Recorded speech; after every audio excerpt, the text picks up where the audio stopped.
ఏంటి 50% వరకు తగ్గింపా? అవును మరి మన Gayatri Reddy silks weaver sale లో అసాంఘిక శక్తిగా మారాడు కాబట్టి ఎన్కౌంటర్ చేశాం అని పోలీసులు చెప్తున్నారు. మరి మీరు అటువైపు నుంచి నిలబడి వాళ్ళకి అంటే నయీం కుటుంబ సభ్యుల వైపు నిలబడి మీరు వాళ్ళకి ఏ విధంగా న్యాయం చేస్తారు? ఇప్పుడు నయీం అయిన తర్వాత నేను వాళ్ళ తరఫున వకాలా చేస్తున్నాను. మిగిలింది ఎవరు? భార్య, పిల్లలు, చిన్నపిల్లలు, 10th క్లాస్ ఇంటర్మీడియట్ చదువుతున్నటువంటి పిల్లలు, ఒక ఆడపిల్ల 5th 6th చదువుతున్నటువంటి అమ్మాయి. వాళ్ళని తీసుకెళ్ళి హోమ్లో ఉంచారు. వాళ్ళ మదర్ని తీసుకెళ్ళి జైల్లో వేశారు. ఆమె మీద పీడీ యాక్ట్లు పెట్టారు. సరే, నయీం ఏం చేసినాడు అనేది పోలీసులకు తెలుసు, నయీంకి తెలుసు, మీకు తెలుసు మురళి గారు. వైఫ్కి అయితే తెలియదు కదా. వైఫ్ నోటీస్లో ఆమె కూడా బెదిరిస్తుంటే ప్రాపర్టీ అంతా ఆమె పేరు ఉందంటున్నారు పోలీసు. ఐ డోంట్ థింక్ అందులో చాలామందిని ముద్దాయిలుగా చూపెట్టినట్టున్నారు. నయీంకి బినామీలుగా చాలామందిని చూపెట్టినట్టు కనబడతా ఉంది. వైఫ్ పేరు మీద ఉన్నటువంటి ప్రాపర్టీస్ తక్కువ, అందులో నాకున్నటువంటి అంచనా మేరకి. కుటుంబ సభ్యుల పేరు మీద ఉన్నటువంటి ప్రాపర్టీస్ తక్కువ, బయట వ్యక్తుల పేరు మీదనే ఎక్కువ ప్రాపర్టీస్ ఉన్నాయి అందులో. అదొక ప్రైవేట్ సామ్రాజ్యంగా విస్తరించేటువంటి ప్రయత్నం చేసినట్టు కనబడతా ఉంది ఆ కేసు.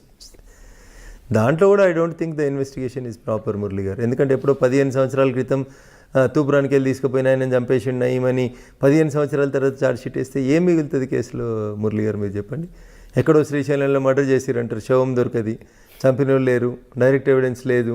15 సంవత్సరాల క్రితం ఏదో తప్పిపోయినటువంటి మనుషుల ఖాతానంతా నయీమే హత్యలు చేసిండని చెప్పి చేస్తే అందులో భార్య పిల్లలకి ఏం సంబంధం వస్తుంది? How you will establish the crime? మీరు ఆమె వైపు నిలబడినా సరే పోలీసులు ఆమెకి మళ్ళీ ఆ కేసుతో పాటు చాలా కేసులు అరెస్ట్ చేయడం, రిపీట్గా అరెస్ట్ చేస్తున్నారు. మరి ఆమెకి ఎక్కడ న్యాయం జరిగినట్లు అనిపిస్తుంది? ఇప్పుడు ఒక దశలో మేము దాంట్లో హైకోర్టును మూవ్ చేయాలనుకున్నాం. ఇప్పుడు ఒక కేసులో అరెస్ట్ చేస్తారు, బెయిల్ తీసుకోగానే మళ్ళీ ఇంకో కేసులో అరెస్ట్ చేస్తారు. ఒక 100 కేసులు ఆమె మీద నేరం ఆరోపించబడితే మురళి గారు, పోలీసు వాళ్ళు ఆలోచించాల్సింది ఏంటంటే ఒకటే క్రైమ్కి సంబంధించి లేదా ఒకటే కుటుంబానికి సంబంధించి మీ దగ్గర 100 కేసులు ఉన్నాయి. ఒక కేసులో అరెస్ట్ అయినప్పుడు మిగతా కేసులలో కూడా పీటీ వారెంట్లు వేస్తే అయిపోతుంది కదా. ఆమెను ఇప్పటికి 4 సార్లు అరెస్ట్ చేసినారు. ఒకసారి పీడీ కేసు పెట్టినారు. పీడీ కేసుని హైకోర్టు కొట్టేసింది, ప్రివెంటివ్ డిటెన్షన్ కేసుని. సో కాబట్టి ఆ కేసు లోపల పోలీసు వాళ్ళు ఎందుకు నయీంను పెంచినారు, పోలీసులు నయీం తోటి మంచి చేయించినారా, చెడు చేయించినారా, నయీం అవసరం పోలీసులకు ఎంతసేపు ఉంది అనేది పోలీసులు, ఆయనతో పనిచేసిన పోలీసులు కానీ లేదా ఆయనతో పని చేయించిన పోలీసు అధికారులకు కానీ బాగా తెలిసి ఉంటుంది మురళి గారు. ఆయన పోయిన తర్వాత ఆయన భార్య కూడా ఆ క్రైమ్లలో ముద్దాయి అని చెప్పి పెట్టడాన్ని నేను అపోజ్ చేస్తూ ఉన్నాను. మిగతా గ్యాంగ్స్టరు, మిగతా వాళ్ళు ఉన్నారు, నక్సలైట్లు ఉన్నారు, లొంగిపోయిన నక్సలైట్లు ఉన్నారు, ఇతరులు ఉన్నారు అంటే అది వేరే అవుతుంది మురళి గారు. కుటుంబ సభ్యులు, ఇంటర్మీడియట్ చదివే కొడుకో, 7th క్లాస్ చదివే కూతురో, లేకపోతే ఏం తెలియని అమాయకులైనటువంటి వైఫ్నో సిస్టర్నో క్రైమ్లో ఇన్వాల్వ్ చేయడం సరైంది కాదండి. అంటే మీరు అన్నట్లుగా నయీం బతుకున్నప్పుడు ఎక్కడ కూడా నయీం వైఫ్ కానీ తమ్ముళ్ళు కానీ ఎవరు కూడా బెదిరిస్తున్నట్లు కానీ స్క్రీన్ మీద రాలేదు. కానీ చనిపోయిన తర్వాత నయీం వైఫ్, నయీం బావ, నయీం చెల్లు బెదిరిస్తున్నారంటూ వాళ్ళని పదే పదే అరెస్ట్ చేయడం ఎంతవరకు కరెక్ట్ అంట? ఇప్పుడు ఏం చేయాలో తెలియక తప్పనిసరి పరిస్థితులలో ఎవరినో ఒకరిని ముద్దాయం చేయడం తప్ప ఏం లేదు అందులో మురళి గారు. కానీ వాళ్ళకి మానసిక క్షోభ ఉంటుంది కదా. అదే చెప్తా ఉన్నాను నేను మీకు. అక్కడ వాళ్ళు నష్టపోతూ ఉన్నారు తప్ప నయీం బతుకున్నప్పుడు జరిగినటువంటి నేరాలు ఏమైనా ఉంటే వాటి మీద నయీం బాధ్యుడు అవుతాడు. నయీంతో పాటు ఇంకెవరైనా క్రైమ్ చేసి ఉంటే వాళ్ళు బాధ్యులు అవుతారు. ఆయన పోయిన తర్వాత ఆయన కుటుంబ సభ్యుల్ని అరెస్ట్ చేయడం అనేది అన్యాయం. అందులోపల చెల్లె చేసింది, అక్క చేసింది, చెల్లెకి నడవరాదు, అక్కకు పరిగెత్తరాదు, తమ్ముడు లేనే లేడు, తమ్ముడిని నక్సలైట్లే చంపేసినారు. ఇంకేముంటుంది అక్కడ కేసులో? ఏం బలం? 84 years ఉన్న ముసలిని కూడా తెచ్చి రిమాండ్ చేసుడు, దానివల్ల ఏం సాధించగలుగుతారు మురళి గారు? వాళ్ళ మీద మీరు పిటిషన్ వేయచ్చు కదా. వేస్తూ ఉన్నాం కానీ కోర్టులు కూడా నయీం కేసు అనేసరికి కొంచెం మీకు తెలుసు కదా మురళి గారు, భయపడతా ఉంటారు, ఓపిక వినాలంటారు, టైం తీసుకోండి అంటారు. ఒక్కొక్క బెయిల్ పిటిషన్ రావడానికి 3 నెలలు 6 నెలలు పడతా ఉంది. గొప్పతనం ఏంటంటే మన పీడీ కేసులన్నీ కొట్టేయడం జరిగింది హైకోర్టు. దట్ ఈస్ మరొకసారి నయీం తెరపైకి వచ్చాడు. నయీం సంబంధించిన 1000 కోట్ల ఆస్తులు ఉన్నాయి. నయీం ఇంట్లో వంట మనిషి పేరు మీద మొత్తం ప్రాపర్టీ ఉంది అంటున్నారు. ఇప్పుడు ఈ దేశం లోపల బినామీ ఆస్తుల చట్టం ఒకటి వచ్చింది మురళి గారు. నిజంగా పోలీసు వాళ్ళు ప్రాపర్గా ఇన్వెస్టిగేట్ చేస్తే అవన్నీ చట్టాలను ఉపయోగించుకొని అక్కడ ఆస్తుల్ని సీజ్ చేయడానికి స్కోప్ ఉంది వాళ్ళకి.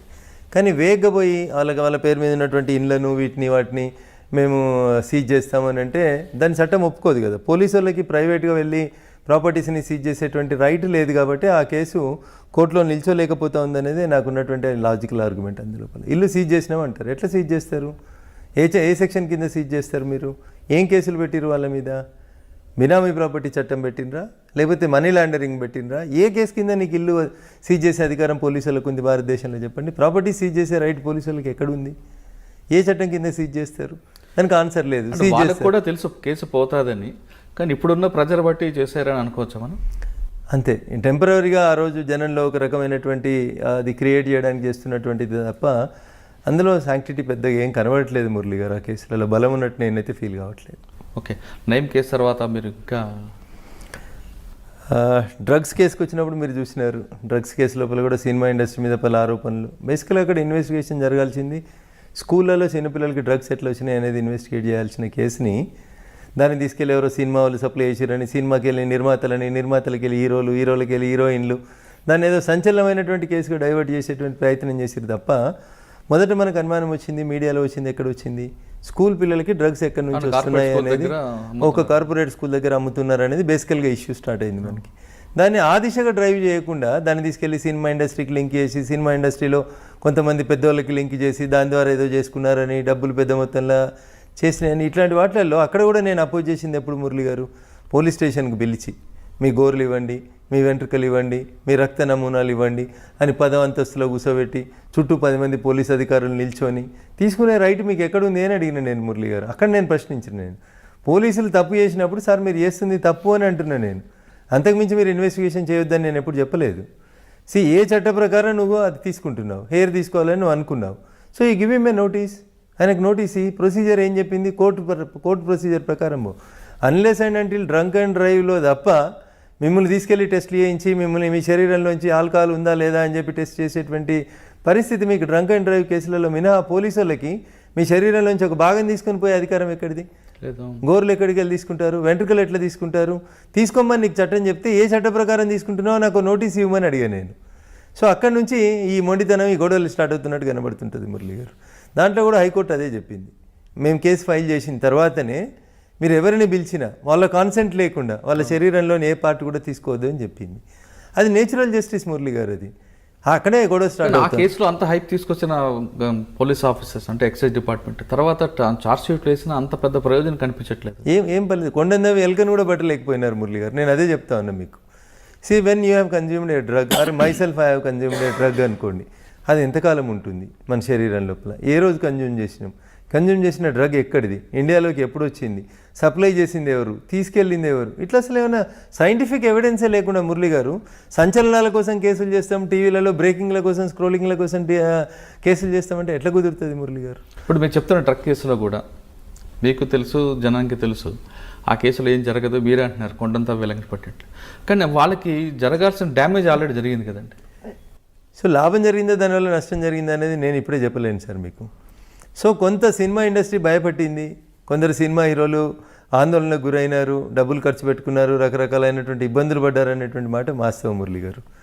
సో ఒక కేసుని కప్పిపుచ్చడానికి మీరు అప్పుడు తెలంగాణ రాష్ట్రంలో జరిగిన 1, 2, 3, 4 కేసుల్ని వరుసగా చూస్తే ముందు డ్రగ్స్, తర్వాత నయీము, ఆ తర్వాత మియాపూరు, ఇట్లా ఒకటి తర్వాత ఒకటి ఒక గీతని తుడపకుండా దాని పక్కన ఒక పెద్ద గీత గీసి ఈ గీతని పక్కకి జరిపినట్టు కంటిన్యూస్గా వస్తున్నటువంటి ఆ క్రైమ్లకు సంబంధించినటువంటి సంఘటనల్ని పక్కదారి పట్టించడానికే ఒకదాని తర్వాత ఒక సంఘటనని బయటికి తీసుకొచ్చినట్టు కనబడుతుంది తప్ప ఏ ఒక్క సంఘటనలన్నా చివరిదాకా ఇన్వెస్టిగేషన్ కొనసాగి దోషుల్ని కోర్టు ముందు నిలబెట్టి ఒక్క కేసు చూపెట్టండి సార్ మీరు.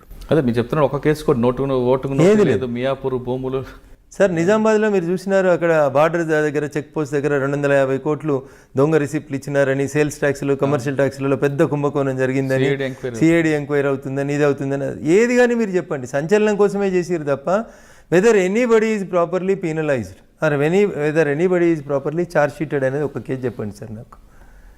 అది నీమ్స్లో స్టంట్స్ కాడ నుంచి మొదలుకుంటే ఇప్పుడు నడుస్తున్న ఈఎస్ఐ దాకా ఎన్ని కేసులు బయటకు వచ్చినా అవి కేవలం సంచలనంగా 4 రోజులు వార్తలలో వచ్చేందుకు తప్ప, కానీ మధ్యలో ఎంసెట్ కేసు మాత్రం బాగా సక్సెస్ అయినట్లుగా అనిపిస్తుంది. ఎవరు దోషులు ఎవరు దొరికినారు చూడండి దాంట్లో. బీహార్ నుంచి వాళ్ళు దొరికారు కదా. I don't think they are the original culprits sir. ఇంకా తెలంగాణ ఉన్నటువంటి అసలు పెద్ద మనుషులను అయితే బయటికి తెచ్చినట్టు నేను అనుకోవట్లేదు సార్. అందులో కూడా అంటే వీటితో పాటు ఇంకేం కేసులు చేశారు? రెగ్యులర్గా ప్రొఫెషన్లో వచ్చేటువంటి కేసులలో గ్యాంగ్ రేప్ కేసులు, భయంకరమైనటువంటి పట్టపగల రోడ్ల మీద జరుగుతున్నటువంటి మర్డర్లు, బాగా మీకు గుర్తున్నది అంటే ఈ కేసులో పోలీసులు బాగా మంచి వర్క్ చేశారు, అయినా నేను కాపాడాను అన్నది మీకు మనసుకు నచ్చిన కేసు వచ్చింది? ఇప్పుడు కోజీ క్లబ్లో ఒక ఇన్సిడెంట్ జరిగింది.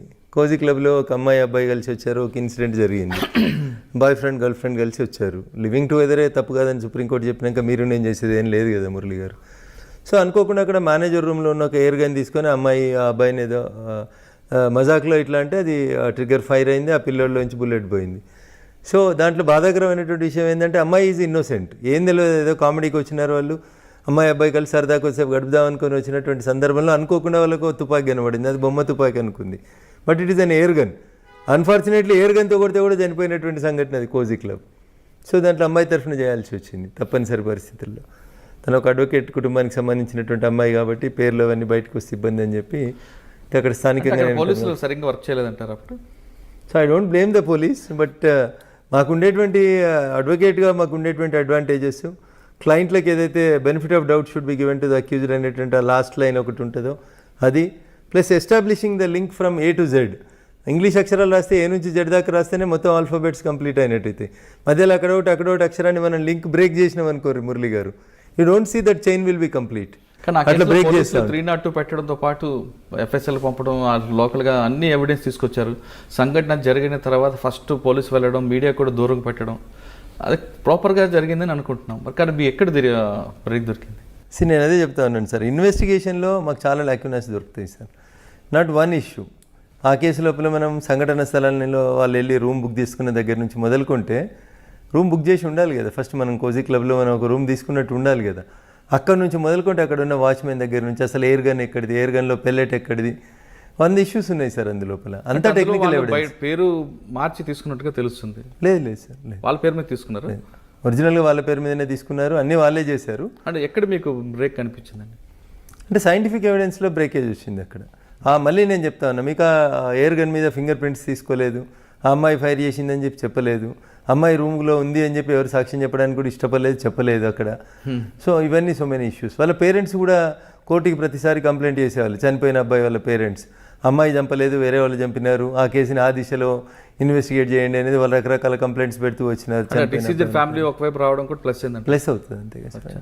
ఆరోపణ అంతా వాళ్ళు వేరే వాళ్ళ మీదకి పోతుంది. అసలు నా కొడుకు అమ్మాయి ఎవరో తెలియదు, అమ్మాయికి చంపాల్సిన అవసరం ఏమొచ్చింది, నా కొడుకుని చంపిన వాళ్ళు వేరే వాళ్ళు, పోలీసు వాళ్ళు కావాలని ఎవరో అమాయకురాలు అయినటువంటి అమ్మాయి మీద పెడుతున్నారు. This is the version of the parents of the diseased. So అట్లా కొంత నాకు మోరల్గా సపోర్ట్ దొరికింది ఆ కేసు లోపల. ఓకే, వాటి తర్వాత ఇంకా మంచి కేసులు చెప్పండి. అన్నీ మంచి అంటే వినడానికి అందరికీ ఇబ్బంది కలిగించే కేసులాగానే ఉంటాయి మురళి గారు. ఒకటి చెప్పండి. సో మాకు ప్రొఫెషన్ పరంగా ఇంట్రెస్టింగ్గా అనిపిస్తూ ఉంటాయి, కానీ మిగతా అన్నీ అదర్వైజ్ కొంచెం ఇబ్బందికరమైనటువంటి కేసులే. సమాజంలో పేరున్నటువంటి వ్యక్తులకు సంబంధించినటువంటి కేసులు, ఇంకా వాళ్ళ కుటుంబాలు వాళ్ళ పేర్లు చెప్పడం వల్ల కొంత కుటుంబాల పేర్లు చెప్పకుండా ఇన్సిడెంట్ చెప్పేస్తే మీకు వచ్చేస్తుంది అది ఎవరు ఏంది అనేది. అది కాకుండా అంటే పోలీసు వైఫల్యం ఎక్కడ కనపడుతుంది? మీరు ఇందాక ఫస్ట్లో మాట చాలా కేసులు. ఇప్పుడు ఒక ప్రముఖ టీవీ ఛానల్కి సంబంధించినటువంటి యజమాని ఒక రోడ్డు ప్రమాదంలో చనిపోయిందని, హత్య చేసిరని, రకరకాలైనటువంటి ఇష్యూస్ విన్నారు మీరు. దాంట్లో ఏం జరిగింది మళ్ళీ మీకు ఫైనల్గా వచ్చేసరికి? ఆంధ్రప్రదేశ్ పోలీసు వాళ్ళు ఏం చేసిర్రు, తెలంగాణ పోలీసు వాళ్ళు ఏం చేసిండ్రు, అసలు నిందితులు ఎవరు, ఎవరిని తీసుకొచ్చినారు, ఎప్పుడు వచ్చింది, అది కూడా మీరు గమనించినారు. ఒక టీవీ ఛానల్ యజమానికి సంబంధించినటువంటి కేసులు ఇట్లా చాలా కేసులు. జూబ్లీహిల్స్లో మర్డర్ చేసి తీసుకొచ్చి నందిగామలో పడేయడంతో ఆంధ్రప్రదేశ్ పోలీసులు తెలంగాణకు షిఫ్ట్ చేశారు. ఇప్పుడు ప్రాపర్ ఇన్వెస్టిగేషన్ జరుగుతుంది అనుకోవచ్చు కదా?